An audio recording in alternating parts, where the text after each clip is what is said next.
Okay, so my story doesn't involve butt or boobs. I don't know what to tell you. We've been going to the Rehoboth Beach for every year since I was 4 years old. The same motel, the Beach View Motel, the same floor, the third floor with the balcony, pretty much the same rooms, 304, 305. We put a dated little tag behind the picture frame every year to see if it's still there, and it is. It's one of the best family traditions I've had. It's always the third weekend in August, the same rooms, everything. And last year, I had turned 30. And in the lobby, we're reminiscing about how sweet it is that we've been doing this. And it's always mom and dad in one room, usually me and whatever lover I have in that room with them, my brother, his lover, and whatever friends he can coerce into coming in the other room.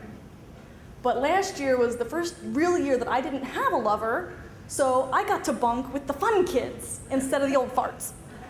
And we get into the lobby and are just so excited and telling loudly everybody that'll listen, because we've kind of been day drinking since 9 a.m. on a Thursday, that, oh, we're here, it's been so long. I mean, we missed our 25-year mark, but it's pretty close. And Adele, the hotel manager, immediately is like, what? It's an anniversary? So we get to our room. By the time we get there, there's like these little tiny champagne bottles and little chocolates that she's wanting to celebrate our 26th anniversary of coming to the same room in the same hotel. It was just adorable, and we just took all the pictures and drank it down and had a great time. So we're having a ball with like the kids' room. Mind you, I'm 30 at this point. Like, it's the kids' room because mom and dad aren't there. Like, we can just say cheers and drink another one, and then, you know, have a, like, let's toss this pig. We got a toy pig that honks, and it's a dog toy, honk, honk, and we were just throwing it at each other, and then we got to, on the balcony, would throw it against mom and dad's door so it would honk off of their window.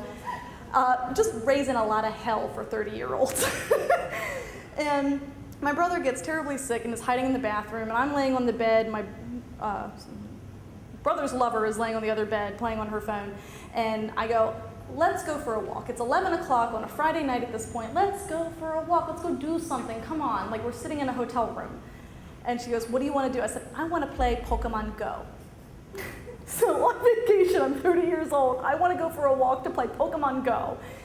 We head out of the hotel, and across from the hotel are a bunch of condos where I guess a lot of the young Ukrainians and Eastern Europeans stay when they're working in the restaurants and things. They have these very heavy accents, and they're all very lovely young adults who also party very loudly, which I'm 30 and I'm like, oh, look at them go. Look at them, they're blaring music and smoking things, and oh, I'm so proud of you. And so we come down around the corner to see this woman standing in the street. I say woman, she's a young adult, screaming at this house, curse words, epithets, and just like, let me in, you sent his ass out here, like, and we kind of slow down our walk, like, what's going on over here?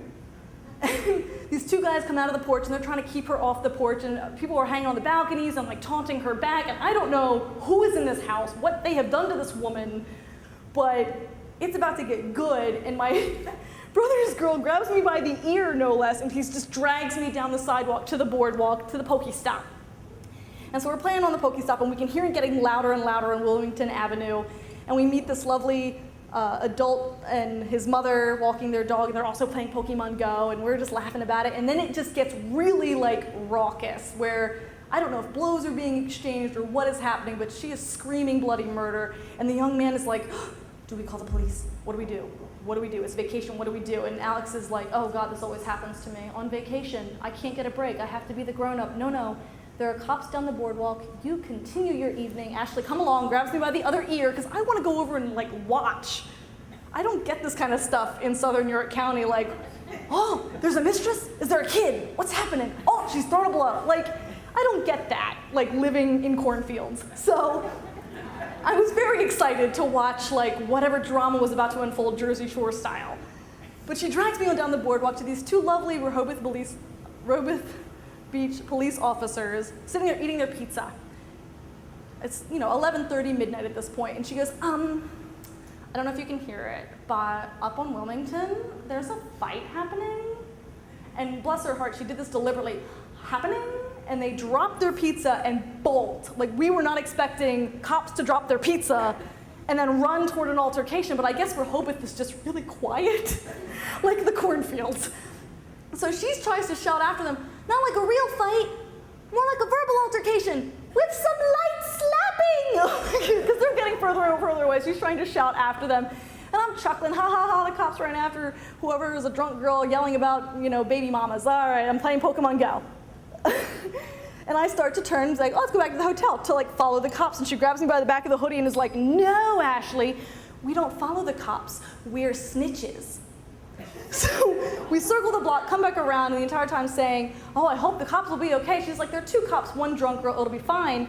We come around the corner to all these flashing lights, 3 cop cars, 2 bike cops. Apparently somebody threw a punch.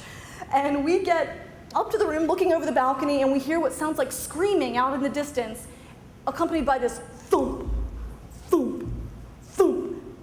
We don't realize what it is until the cop walks over, clicks on his flashlight, looks in the window to these fogged up windows, clicks it off and walks away. We go, oh, she's in the back of the cop car, screaming every breath she can and kicking the door, thinking she's gonna get it open. And this went on for another good 30 minutes, 2 people cuffed on the sidewalk, and we're just like, this is the best vacation ever. This has never happened to me before. I come from cornfields, come on, this is great.